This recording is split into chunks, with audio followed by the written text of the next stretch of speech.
All right, neck pain. One day, my husband and I came home to find a package at our front gate. At least we thought it was a package until we drove a little closer and saw, to our horror, that it was a deer stuck between the 4-inch bars of our iron gate. He had managed to wedge himself halfway through, and his front legs and head laid crumpled on the driveway. Greg and I just stared at the deer and at each other in disbelief. How could this have happened? The only way it could have happened was if the gate at the bottom of the yard was left open. Oh, guilt slowly seeped in as I recalled forgetting to close the gate after I had filled the bucket up that we leave for the wildlife. Now I had this poor deer's blood on my hands, and I felt as he looked crumpled on the driveway.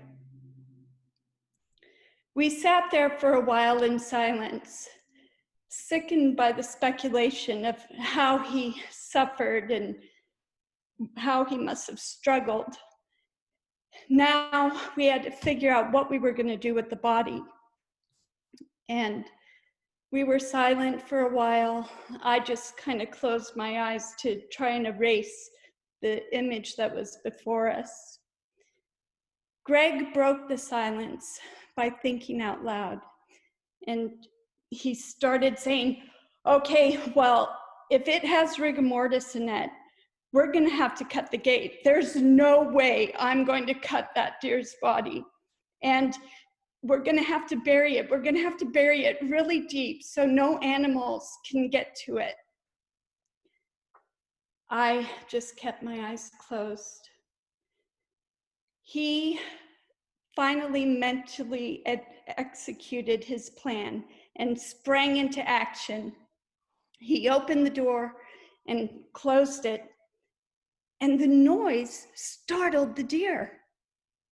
It was alive!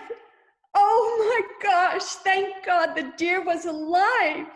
So Greg started walking toward it, and then it was getting really agitated and tried to get up. So he slowly walked back to the car.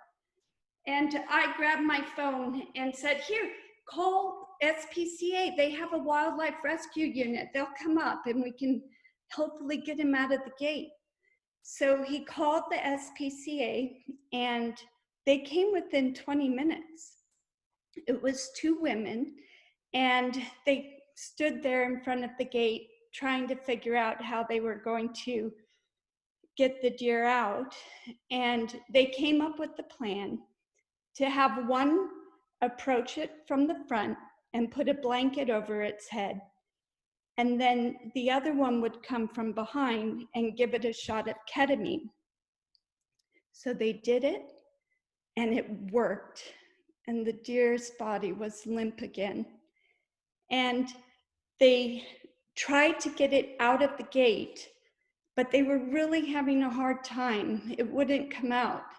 And Greg and I were just standing by, and they said, Greg, I think you're going to have to cut the gate.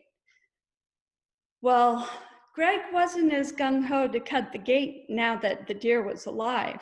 So he said, you know what, let me try and pry it open as you pull the body out.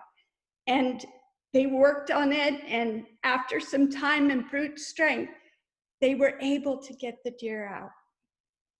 They uncovered its head, and we noticed that it was a young buck. It had little buds for horns. They carried it over to another blanket and laid it down by the side of the driveway, and then they nurtured it. They wiped its wounds on its knees. It had really scraped itself up in its struggle. And he had a huge gash on his temple. So they stitched that up. and they gave him an IV. And after that, they packed everything up and said he was going to be okay, but it would probably take about 3 hours before he'd wake up. That was around 3 p.m. Well, the sun set and he was still out. And Greg and I were concerned about what he might fall prey to in the darkness. So we decided to wait outside with him. It took a couple more hours before he started to stir. And all the while we were waiting, I just kept thinking about this poor little guy, a gentle creature representing both the wild and innocence, wandering astray and then getting bound and caught up in the gate. I even contemplated my own mistake that led us to this very moment with this poor little guy. And even though I knew I was already forgiven, I knew I needed to give myself permission to believe it. So he started stirring. First, it was his head lifting up and then flopping back down.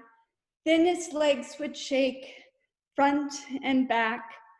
And he kept mewing, "No," as he was coming out of his drug state. "No, no, no." And he would flop down after struggling to surrender again. He did this for a whole nother hour before he was able to fully stand up on his own. We were so happy that he was able to survive his ordeal. He sauntered down the hill, past the gate that was now closed, and back to the water hole.